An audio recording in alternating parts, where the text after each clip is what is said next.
예, 안녕하세요. 이제 오늘 시간에는 이제 하이퍼 파라미터 튜닝을 이제 마지막으로 이제 공부해 보도록 하겠습니다. 오늘은 이 실습은 따로 없을 거고요. 실습과 숙제는 없이 그냥 수업 내용 중에 잠깐씩 다루도록 하겠습니다. 그래서 첫 번째로는 이제 하이퍼 파라미터 튜닝에 대해서 이제 배우도록 하고요. 그다음에 최종 모델을 이제 전체적으로 어떻게 탐색하는지 한번 정리하는 식으로 오늘 수업 진행하도록 하겠습니다. 하이퍼 파라미터 튜닝을 이제 얘기하기 위해서 먼저 하이퍼 파라미터가 무엇인지 그래서 이제 파라미터와 이제 대비해서 이제 좀 말씀드리고자 하는데요. 파라미터는 이제 기계학습 모델에서 데이터에 의해서 이제 학습되는 요소입니다. 그러니까 알고 어떤 특정한 이제 데이터 기계학습 모델이 있으면은 이 모델에 음, 그 각각의 이제 어떤 가중치나 이제 편향 같은 것들이 이제 존재를 하고 그래서 그것들은 이제 그런 값들은 자동으로 이제 데이터가 이제 들어오면은 이 값들이 자동으로 조정이 되는 거예요. 예. 어떻게 조정될지는 그 이거 기계학습 모델을 개발한 그 개발자 알고리즘을 개발한 그 알고리즘 개발자에 의해서 어떻게 이게 학습되는지는 개발이 된 거죠.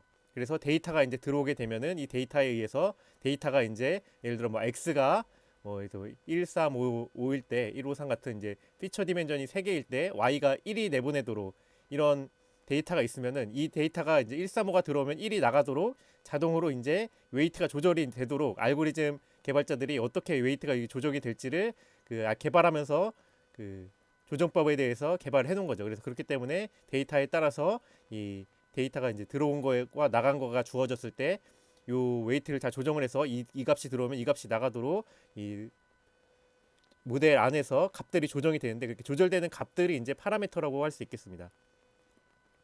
그러면 이제 하이퍼 파라미터는 뭐냐? 이 조절되는 값들이 뭐 예를 들어 이렇게 어떻게 조절될지는 정해져 있어요. 그럼 근데 이 조절되는 값들을 몇 개를 쓸지와 같이 이 데이터의 모델에 대한 어떤 구조와 등과 관련해서 사용자가 이 미리 좀 정해줘야 되는 값들이 있습니다. 그것들을 이제 하이퍼 파라미터라고 합니다.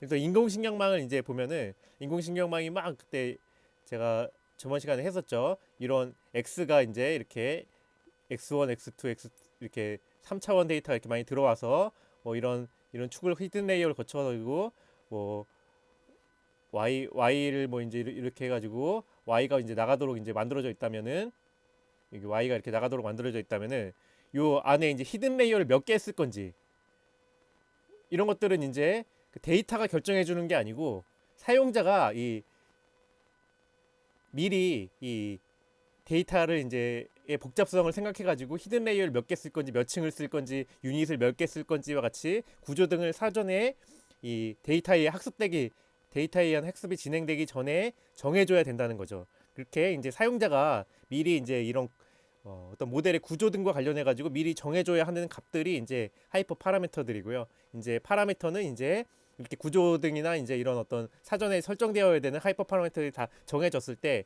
그러면 자동적으로 이제 웨이트와 같이 이제 이런 것들을 가지게 되거든요. 그리고 이건 데이터에 학습되는 값들 이런 것들을 이제 파라미터라고 하는 것입니다. 활성함수 등도 이제 어떤 거 그때 말씀드렸죠. 시그모이드라든지 아니면 탄젠트 하이퍼볼릭이라든지 아니면은 이제 뭐 렐로 같은 유닛 같은 것들 활성함수들을 이게 사용자가 정해줘야 되기 때문에 이것도 하이퍼 파라미터 중에 하나라고 할 수 있겠습니다.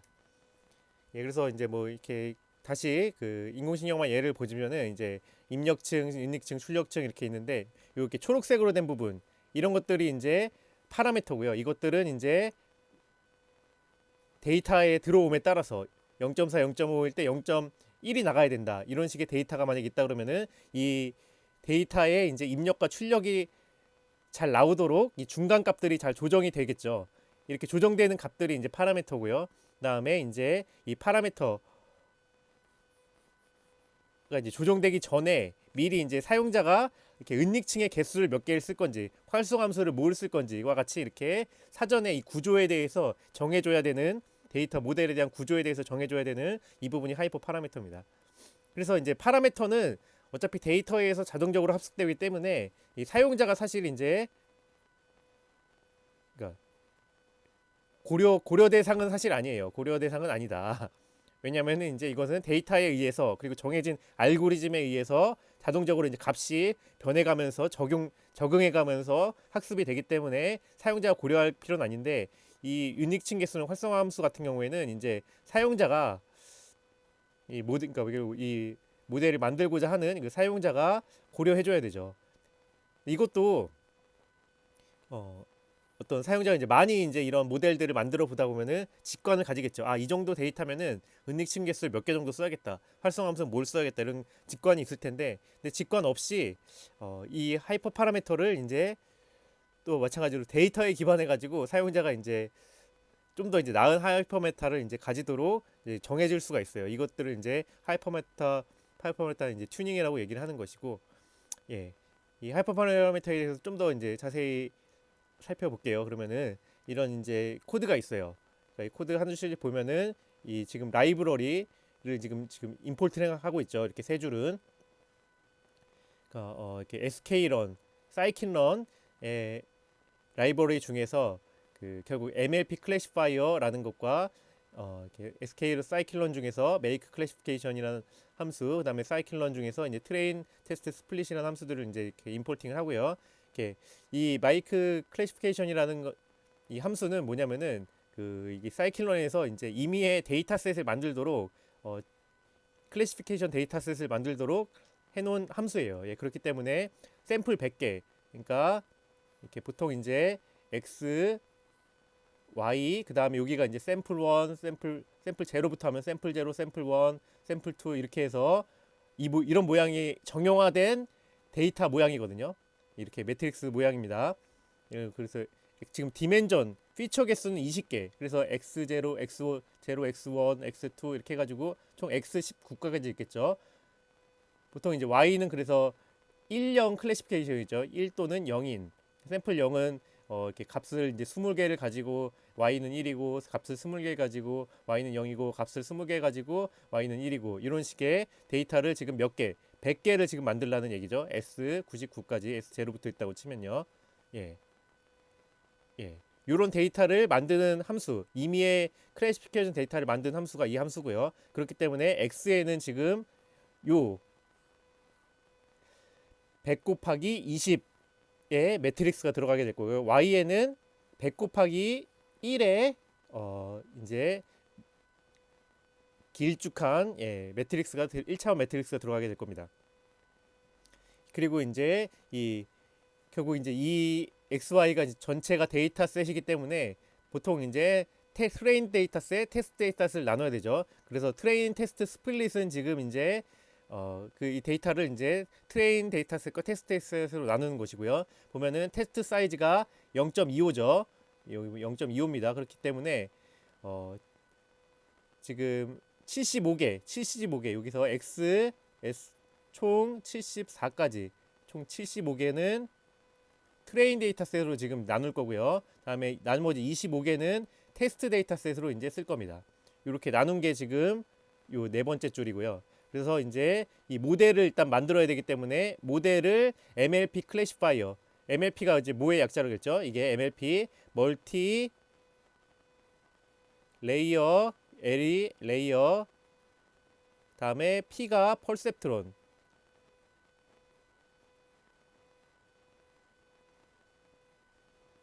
예. 곧 이게 뭐예요? 이게 그 인공신경망이고, 그 가장 대표적인 인공신경망, 모든 것이 풀리 커넥트된 인공신경망을 모델로 지금 만들라는 얘기입니다. 그래서 히든 레이어 사이즈를 몇 개를 넣었어요? 100개를 넣었죠. 그러니까 지금 인풋이 지금 인풋이 20디멘전이기 때문에 인풋 레이어의 유닛은 20개.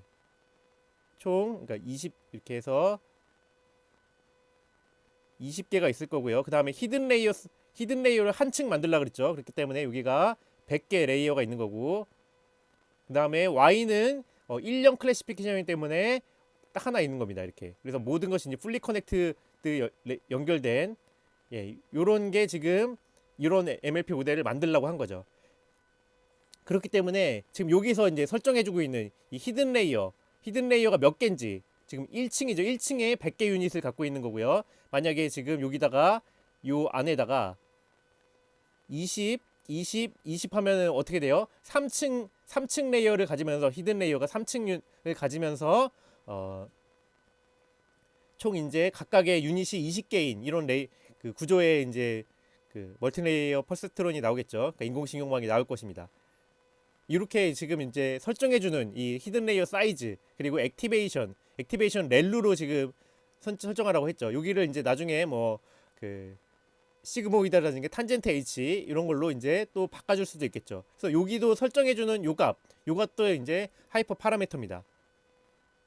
예, 그리고 랜덤 스테이트 이거는 이제 그 이 처음에 초기에 이제 이 웨이트들이 지금 랜덤하게 이제 설정된 다음에 차근차근 이제 트레이닝이 진행되거든요. 그렇기 때문에 이 MLP 클래시파이어는 랜덤한 성격이 있어요. 이런 이제 랜덤한 성격을 가지는 알고리즘들이 있거든요. MLP 클래시파이어도 이 초기 값을 이제 설정할 때 그러니까 초기 웨이트들, 초기 가중치, 초기 바이어스를 설정할 때 랜덤 스테이트가 이제 랜덤한 것이 들어가기 때문에 그 랜덤 값을 이 랜덤 값을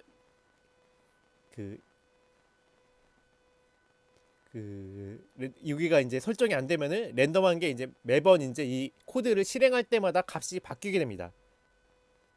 뭔 말인지 아시겠죠? 결과가 계속 바뀌게 되는데 이렇게 랜덤 스테이트 얼마라고 주어지게 되면은 그러한 그 가정 하에서 이제 랜덤 값이 설정이 되기 때문에 스테이트가 정해진 상황에서 랜덤 값이 나오기 때문에 이 결과 값이 안 바뀌어요. 이렇게 결과 값을 특정하게 이제 고정하고 싶을 때 이럴 때 이제 랜덤한 이제 알고리즘에서 결과 값을 고정하고 싶을 때 넣어주는 게 이런 랜덤 스테이트 값입니다. 그래서 여기 값을 이제 1로 설정해줘서 이렇게 랜덤하게 이제 결과가 안 바뀌도록 이제 설정해준 거고요. 맥스 이터레이션은 이제 이 MLP 클래시파이어가 이제 실제로 이제 그 돌아갈 때 여기서 이제 왜 가중치를 이제 학습할 때 이 반복을 해요. 가중치를 한 번 바꾸고 두 번 바꾸고 세 번 바꾸고 네 번 바꾸고 하면서 이 데이터에 대해서 y가 이제 데이터 x에 대해서 y가 이제 요 정해진 값으로 나오도록 이제 웨이터들이 조정이 됐는데 이렇게 한 번 도는 게 이제 이터레이션입니다. 이렇게 한 번 바뀌고 또 두 번 바뀌고 세 번 바뀌고 하는 그 최종적으로 300번까지 바뀌도록 이렇게 설정하겠다 이런 얘기입니다. 사실 이런 값도 어떻게 보면 하이퍼 파라미터인 거죠. 다 하이퍼 파라미터라고 할 수 있습니다.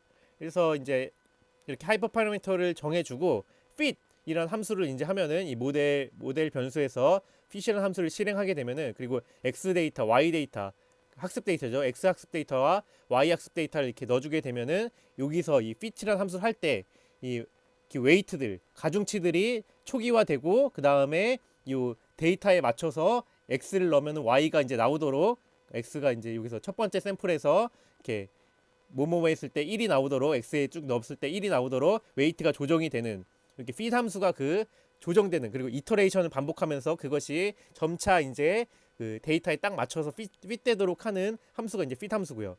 그래서 여기 지금 요 두 개로 나눈 이 부분은 첫 번째 요 부분은 이제 그 MLP 모델을 쓰면서 그 인공신경망 모델을 쓰면서 그 구조 하이퍼 파라미터를 이렇게 줘서 그 구조를 정해주는 코드고요. 여기 구조 정해주는 그리고 두 번째 요 CLF.fit 이 함수는 이제 그 구조가 정해져서 웨이트들이 다 이제 초기화되고 웨이트들이 이제 데이터에 맞춰서 그래서 데이터가 입력으로 들어가죠. 데이터에 맞춰서 웨이트들이 그러니까 가중치 파라미터가 학습되는 부분이에요. 학습 조정되는 부분입니다. 그리고 이제 요쪽 부분은 이제 프레딕트죠. 그리고 x 테스트가 들어갑니다. 그러니까 테스트라는 거는 이제 테스트 데이터에 맞춰 가지고 이 테스트 데이터를 넣었을 때 y 그걸 예측하는 거죠. 그래서 여기 이 부분은 이제 그 예측하는 부분이고 예측. 그리고 이제 예측된 결과를 이렇게 지금 출력해 보도록 지금 프린트 리절트 0에서 5 사이 뭐 이렇게 나오겠죠. 여기 이 부분이 요런 식의 지금 코드인 거죠. 그렇기 때문에 이 하이퍼 파라미터는 뭐냐? 모델을 만들 때 모델에 대한 구조에 대한 입력으로 주어지는 요 부분들이 하이퍼 파라미터들이에요. 아시겠죠? 그 구조에 대한 정보로 이제 미리 사용자가 지정해 줘야 되는 값들이 하이퍼 파라미터고 그 하이퍼 파라미터에 대해서 대부분 이제 어느 정도 기본 값을 주고 있어요. 그러니까 요 함수 mlp.classifier라는 함수라기보다는 이제 클래스죠. 클래스에 대한 정의 부분은 이제 여기서 요 부분을 찾아보면은 이제 여기서 이제 요걸 나중에 구글에 놓고 검색해 보시면은 요 페이지로 들어갈 거예요. 요 페이지 보시면은 그 어떤 하이퍼 파라미터들이 있고 기본 값들이 어떻게 설정되어 있는지가 쫙 나와요. 그러니까 히든 레이어 사이즈는 기본적으로 기본값 얼마로 설정되어 있어요? 1층에 100개 유닛으로 설정이 되어 있어요. 액티베이션 펑션은 기본값이 얼마로 설정되어 있어요? 렐루로 설정되어 있고요. 솔버는 이제 이 웨이트들을 이제 어떻게 푸는 알고리즘이거든요. 알고리즘. 학습 알고리즘도 하이퍼 파라미터라고 할 수 있겠죠. 이 사용자가 미리 이렇게 선정해 줘야 되기 때문에 그 아담이라는 학습 알고리즘을 쓰고 있고요. 알파는 이제 합습 이제 가중치인데 이것도 이제 0.1에서 더 이제 크기가 클수록 이제 빨리빨리 학습되고 더 작을수록 천천히 학습되고 이거거든요. 그런 값도 이제 지정해주게 되고 배치 사이즈 자동으로 설정되고 러닝 레이트는 콘스탄트 이런 값들이 다 이제 하이퍼 파라미터고 굉장히 많죠.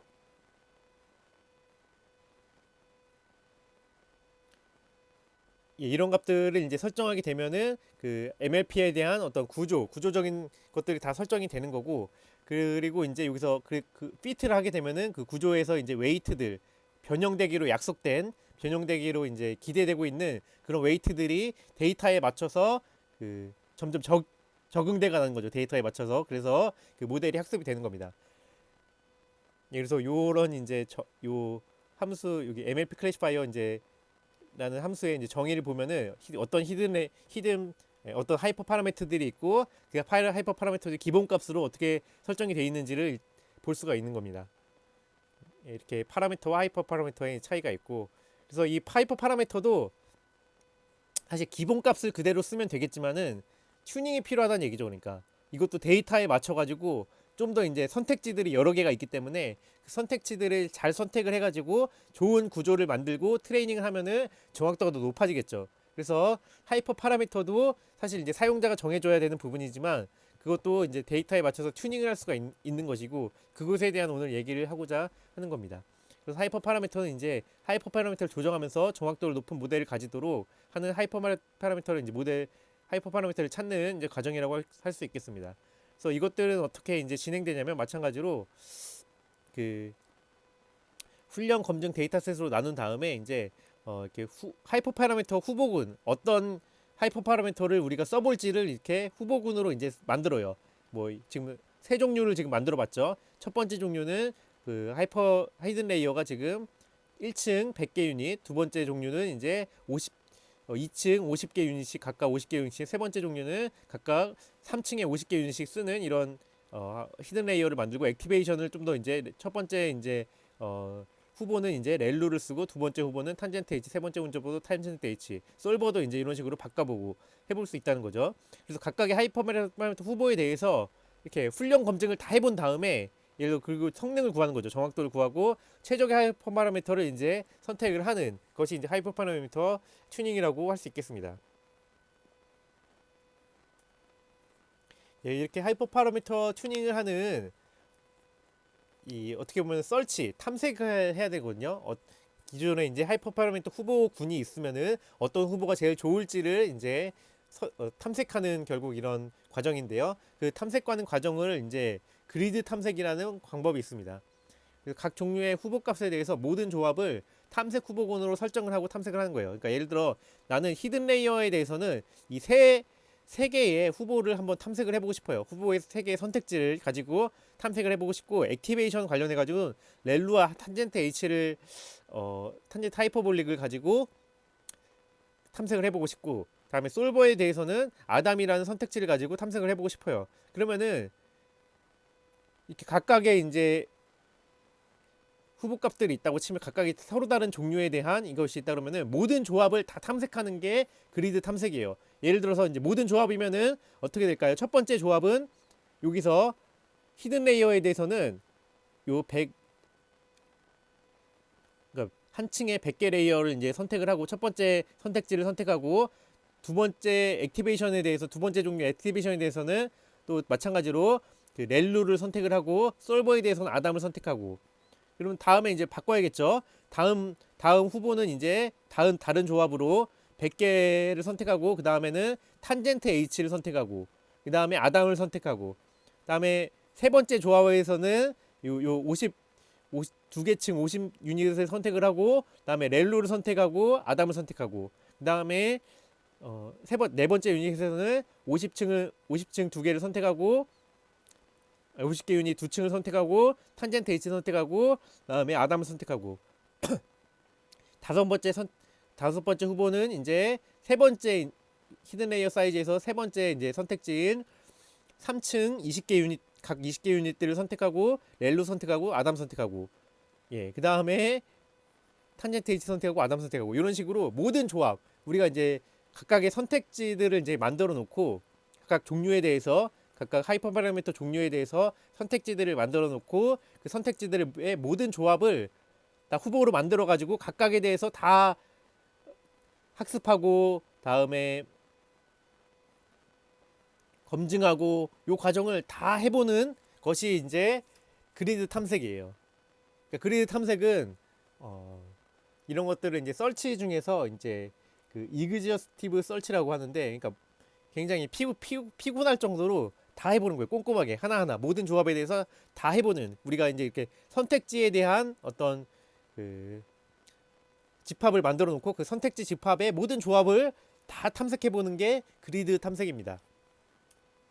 그래서 그리드 탐색을 이제 시각적으로 이제 보여주면은 히든 레이어 사이즈는 선택지가 몇 개예요? 3개가 있죠. 지금 100, 1층 100개 유닛, 2층 50개 유닛, 3층 20개 유닛씩 이런 식의 지금 이것들은 이제 사용자가 이제 넣어주는 거죠. 사용자가 이렇게 선택지들은 나는 요거 정도는 이제 탐색해 보고 싶네라고 이제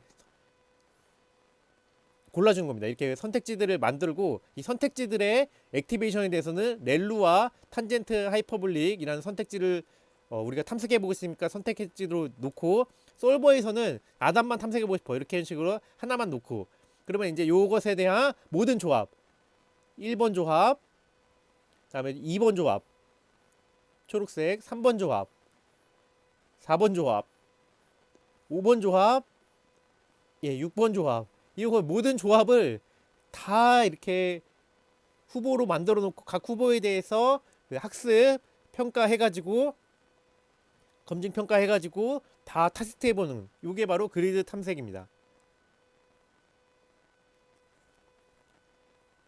예, 이게 아시겠죠? 이 그리드 탐색은 그래서 일단 시간이 굉장히 많이 걸린다고 할 수 있겠어요. 그리고 그리드 탐색을 할 때에도 그 우리가 이제 관심 있는, 어느 정도의 관심 있는 선택지들을 이렇게 미리 설정해 줘야 됩니다. 예, 이런 이제 그것을 이제 그리드 탐색이라고 얘기를 합니다.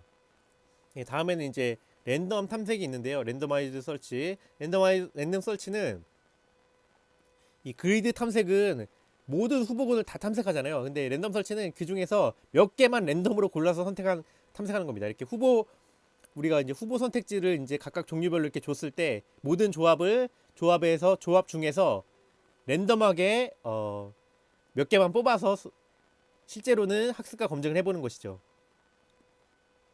예를 들어 이제 6개의 총 모든 가능한 후보군이 있을 때 그 후보군 중에서 1번, 4번, 5번만 이렇게 골라서 랜덤하게 3개만 골라서 실제로 학습하고 테스트 해보는 겁니다.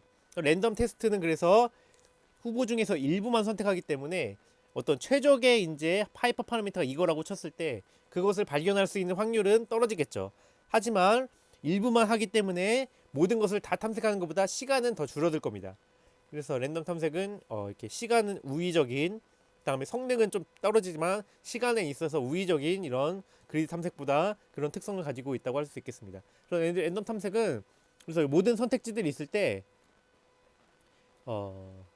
예, 그 선택지를 이제 이미 몇 개만 해보는 거죠. 1번은 이렇게, 4번 이거, 5번 이거 3개만 이렇게 해본다든지, 예, 모든 선택지 모든 콤비네이션 모든 조합을 다 하는 것이 아니고 일부만 선택해서 해보는 것이라고 할 수 있겠습니다. 그래서 그리드 탐색과 랜덤 탐색, 그리드 탐색은 후보군에 대한 모든 것을 시도하기 때문에 최적의 하이퍼 파라미터를 발견할 가능성이 매우 높겠죠. 반면에 탐색 시간이 매우 많이 걸립니다. 모든 우리가 주어진 선택지를 다 탐색해 보기 때문에. 반면에 이제 랜덤 탐색은 후보군 중에 일부만 시도하기 때문에 최적의 하이퍼 파라미터를 발견할 가능성은 그리드보다는 낮습니다. 낮지만은 탐색 시간은 적게 걸리고요. 그 다음에 우리가 이제 한번 이렇게 학습하고 검증하는데 걸리는 시간이 이제 예를 들어 1분이다. 그러면 랜덤 탐색을 한 후보 10개만 하겠다. 이러면은 10분 걸릴 것이다. 이렇게 딱 우리가 언제 끝날지를 시간을 조절할 수가 있습니다. 이렇게 랜덤 탐색 몇 개를 해볼지를 이제 우리가 결정을 함으로써 시간을 우리가 끝나는 시간에 대해서 이렇게 예측하고 그것을 선택적으로 조절할 수 있다는 점에서 매우 또 큰 장점이 있다고 할 수 있겠습니다. 반면 그리드 탐색은 이게 걸리는 시간이 우리가 주어진 선택지가 늘어날수록 곱하기 거의 이런 거를 이제 지수적으로 늘어난다고 하죠. 예를 들어 선택지가 3개가 있고 다음에 두 번째 이제 하이퍼 파라미터 종류에 대해서는 3개가 있고 그다음에 세 번째 하이퍼 파라미터 종류에 대해서 4개가 있어요. 그러면은 3 곱하기 3 곱하기 3 4번만큼 이렇게 늘어나게 되죠. 계속 곱하기만큼 늘어나게 되거든요. 그렇기 때문에 이 시간이 기하급수적으로 늘어나요. 뭐 3배 걸렸던 게 9배 걸리고 9배 걸렸던 게 36배 걸리고.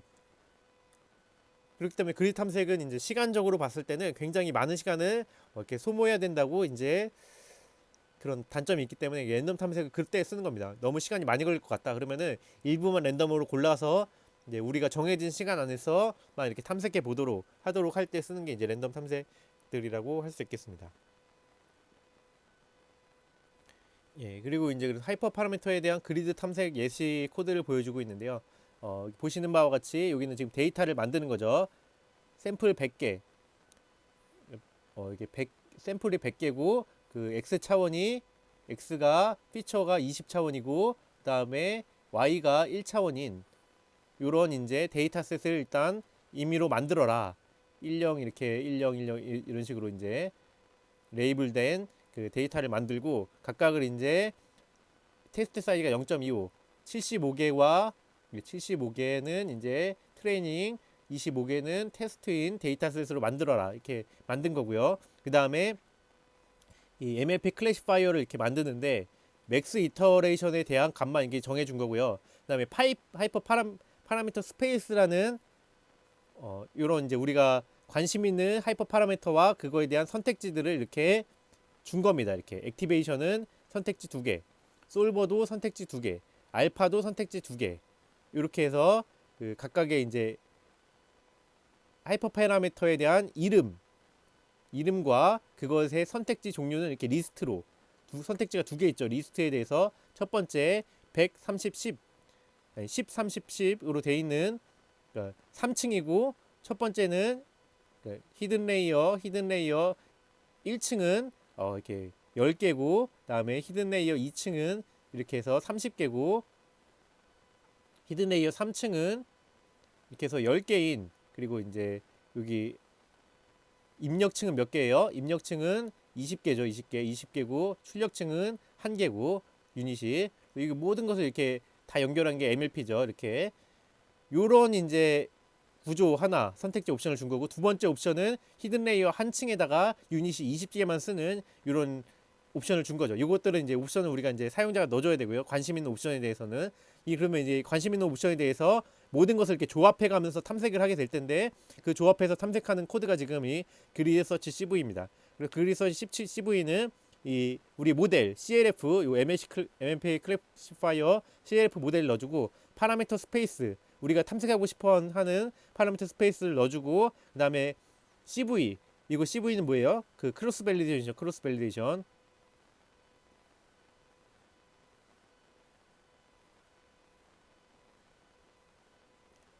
예, 그 교차 검증을 5회를 해가지고 다 그리드 서치 해봐라 이런 얘기입니다. 그러니까 그 요거에서 첫 번째 옵션은 뭐겠어요? 그 하이퍼 파라미터에 대한 첫 번째 후보는 얘 선택하고 탄젠트 H 선택하고 SGT 선택하고 알파 0.001로 선택하는 게 첫 번째 옵션이겠죠. 그 첫 번째 후보에 대해서 크로스 밸리데이션을 5회 하면서 예, 우리가 이제 주어진 데이터가 있을 때 여기 테스트 데이터 말고 테스트 데이터는 나중에 쓸 거고 그 이 훈련 데이터셋에 대해서 또 크로스 밸리데이션 5개로 나눠 가지고 요 나머지 하나를 이제 뭘로 해요? 검증 데이터셋, 밸리데이션 데이터셋과 나머지 하나를 또 트레이닝 데이터셋을 해가지고 이렇게 이 하이퍼 파라미터에 대해 첫 번째 후보 하이퍼 파라미터에 대해서 그 정확도를 구하고 다음에 크로스 밸리데이션이니까 요 다음엔 얘를 이제 그 5개로 나눈 것 중에 얘 첫 번째 이제 블록을 검증 데이터셋으로 두고 나머지 4개를 그 트레인 데이터셋으로 이제 둬가지고 또 이 첫 번째 후보에 대해서 그 정확도를 구해보고 이렇게 한겠죠. 학습하고 정확도 구해보고 그래서 총체적으로 어떤 하이퍼 파라미터가 이 크로스 밸리데이션에서 평균적으로 그 정확도가 높은지를 이제 결정해주면 될 겁니다. 그게 이제 지금 요런 이제 그리드 서치에 대한 그 방법을 구성해 주는 게 요 부분이고요. 실제로 그리드 서치를 실행하는 게 여기 fit 함수 되어 있는 이 부분입니다.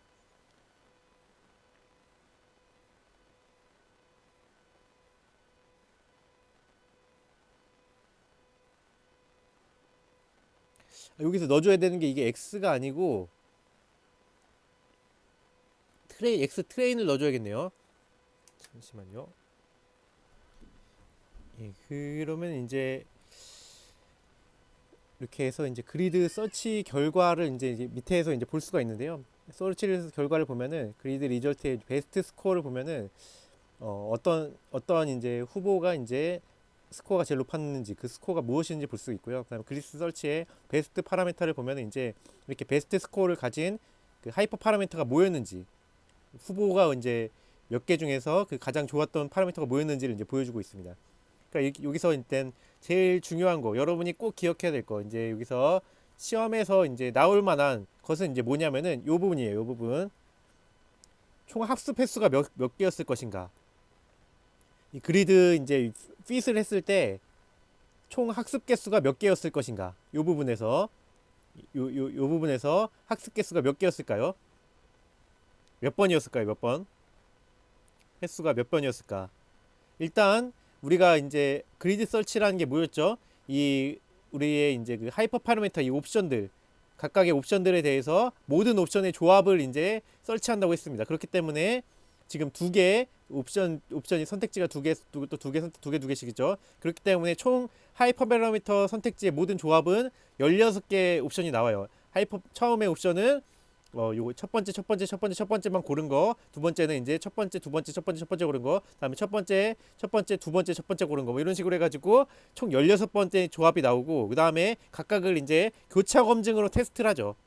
이, 학습을 이제 5개로, 트레인 데이터셋을 5개로 나눈 다음에 4개는 이제 학습 데이터, 1개는 이제 밸리데이션 데이터, 그 검증 데이터로 써가지고 학습이 총 5번이 이루어집니다. 한 번의 조합에 대해서 한 번의 후보에 대해서 총 5번의 교차 검증 학습과 검증이 이루어지기 때문에 총 이제 학습 횟수는 80번이에요. 80번. 여기 피트 했을 때. 그쵸? 여러분 계산할 수 있겠죠? 총 80번이다.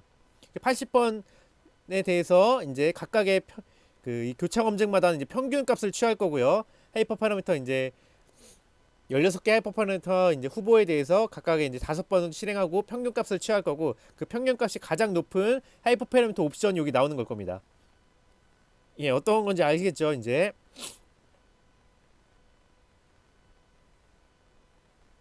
예, 그렇게 해서 이제 가장 평균적으로 우수한 하이퍼 파라미터 선택 후보를 이제 선정을 한 게 이걸 거고요. 요거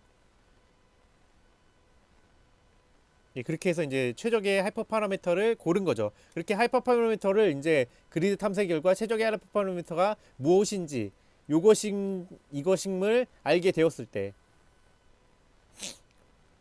액티베이션은 탄젠트 H를 쓰고 알파는 이제 0.001을 쓰고 하이든 레이어 사이즈는 20을 쓰고 그 다음에 1층에 이제 20개 유닛을 쓰고 솔버는 SG를 쓴 게 최적의 하이퍼 파라미터인 것을 알았을 때는 이제 어떻게 해야 돼요? 그것을 가지고 한 번 더 이제 모델을 구성을 하고 요 하이퍼 옵션으로 한 번 더 모델을 구성을 하고 그 모델로 이제 다시 학습을 해가지고 여기서 파라메터를 조정하고 파라메터 요거 이제 하이퍼 파라미터를 이제 이걸로 준 거죠. 하이퍼 파라미터를 이렇게 주고 그다음에 파라미터를 다시 이제 이 하이퍼 파라미터를 가지는 구조의 그 모델에 대해서 파라미터를 다시 조정을 하고 그 다음에 그 X 테스트 데이터셋 기존의 테스트 데이터셋에 대해서 프레딕션을 하겠죠. 이렇게 그래서 결국 그걸 어큐레시를 구하면은 이게 최종적인 어큐레시가 이제 나오는 것입니다.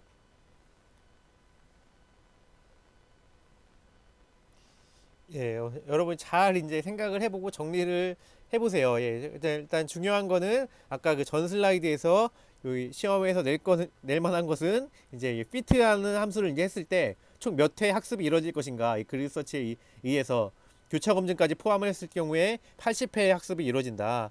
요거에 대해서 왜 이렇게 이루어지는지를 이제 잘 생각을 해보세요. 그 다음에 랜덤 탐색의 예시는 또 코드는 다 똑같습니다. X, Y 그 데이터셋을 이렇게 만들고 그다음에 트레인 데이터셋, 테스트 데이터셋으로 나누고 그다음에 MLP 클래시파이어를 이제 모델을 만드는데 하이퍼 파라미터 스페이스를 이렇게 옵션들을 이런 식으로 지금 주고 그다음에 그 랜덤 설치 하는 그런 클래스를 이제 구성해 준 다음에 그 크로스 밸리데이션은 지금 5번 할 거고요. 그 다음에 파라미터 스페이스는 이 파라미터 스페이스에서 랜덤 서치를 실행할 거고요. 기본적인 모델은 요 CLF 요 모델을 지금 사용할 겁니다. 그 다음에 이터레이션, N 이터레이션 이거는 뭐예요? 이거는 총 우리가 아까 하이퍼 파라미터에 대해서 후보가 몇 개 생긴다 그랬죠? 2 곱하기 2 곱하기 2 곱하기 16개 생깁니다. 16개 중에서 3개만 선택해서 보겠다는 거예요. 랜덤하게. 랜덤 스테이트는 이거 3개를 선택할 때 랜덤하게 뽑기는 하는데 스테이트 1에서 이제 해가 뽑아서 앞으로 이제 계속 실행할 때마다 똑같은 결과를 내보내도록 이렇게 고정해 주는 것입니다.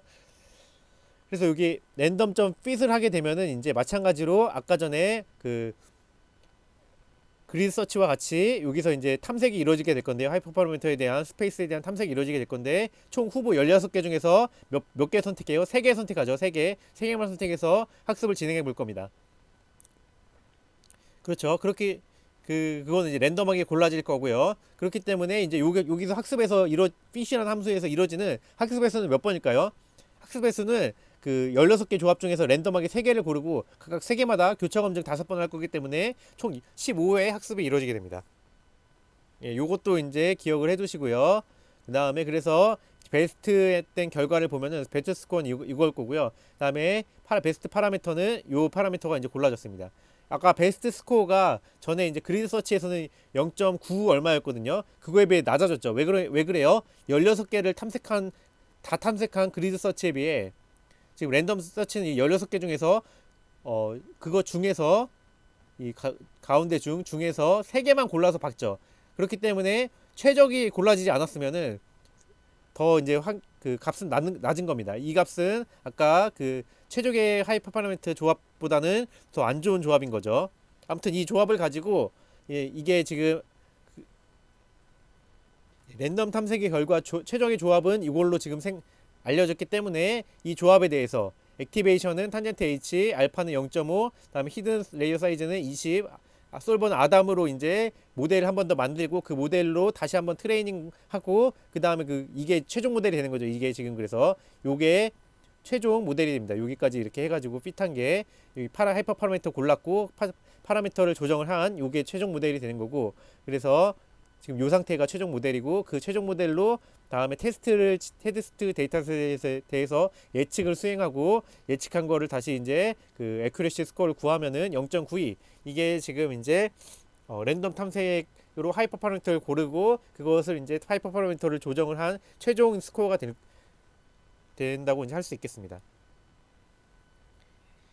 네, 그래서 이제 최종 모델 탐색은 전체적으로 이제 프로세스를 보면은 이렇게 진행돼요. 처음에는 이제 그 우리가 데이터가 주어지잖아요. 데이터를 특성을 가공해 가지고 정형화된 데이터로 만들어 줘야 돼요.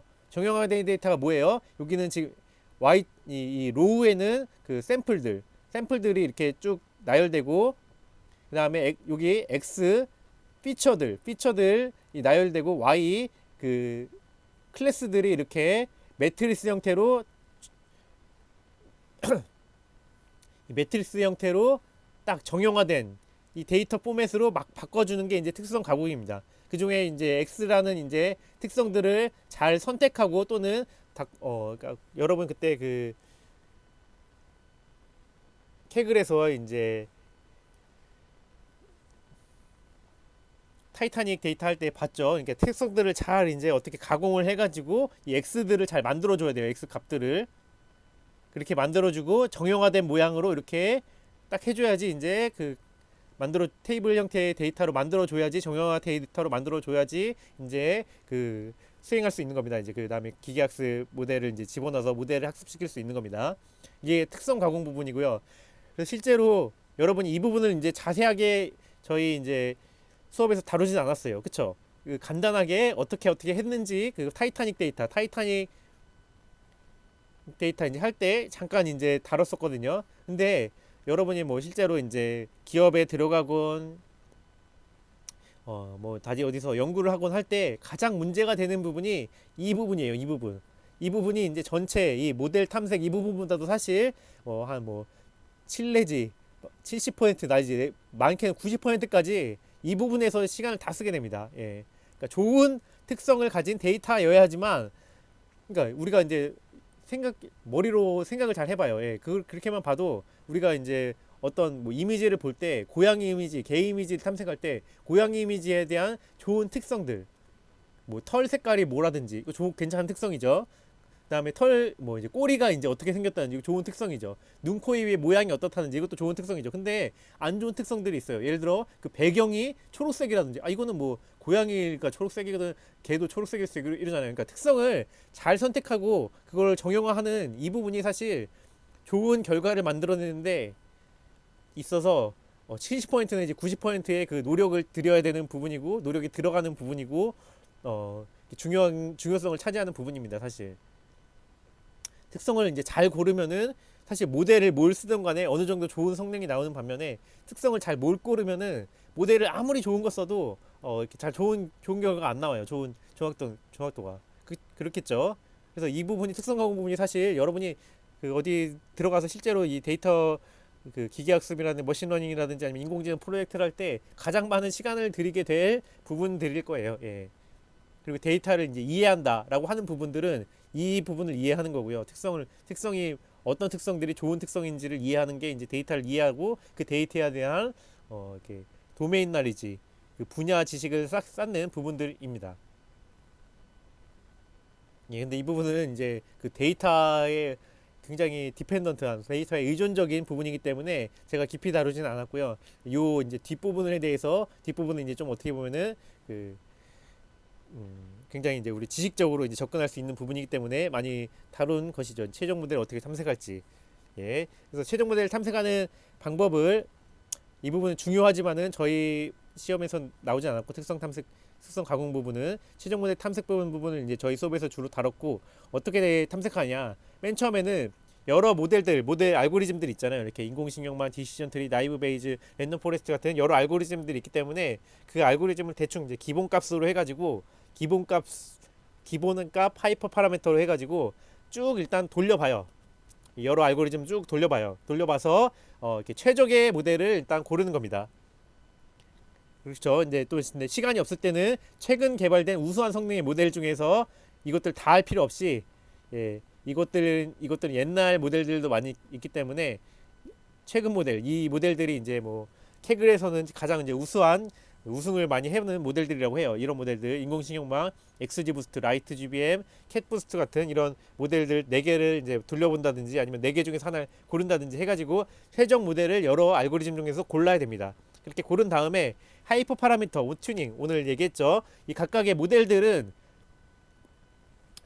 기본적으로 구조적인 정보들이 있어가지고 그 구조적인 정보들이 결과에 영향을 많이 미치기 때문에 그 구조적인 정보에 대한 하이퍼 파라미터들 값들을 이제 골라줘야 돼요. 그 값들을 이제 골라주게 되고 최적의 모델에 대해서 하이퍼 파라미터 튜닝을 이제 진행을 해서 그 인공신경망 같은 경우에는 이제 특히 그 몇 개의 이제 하이퍼 히든 은닉층을 쓰고 은닉층 유닛을 쓸 것인지라든지 XG 부스트 같은 경우에는 마찬가지로 트리의 이제 그 깊이를 얼마로 할 것인지 뭐 이런 그런 하이퍼 파라미터들이 있었거든요. 그것들을 잘 조정을 해서 결정을 하게 되면은 그 다음에 이제 이 최적의 우리 모델, 예를 들어 인공신경화 모델을 만들었고 최적의 하이퍼 파라미터를 골랐어요. 뭐 100, 100개, 100개, 100개, 50개라든 이런 4층의 이런 유닛의 개수를 정하는 하이퍼 파라미터를 이제 고른다든지 해가지고 고르게 되면은 그 조합을 가지고 최종적으로 학습을 진행하고 그 학습된 이제 모델 그 결국 이제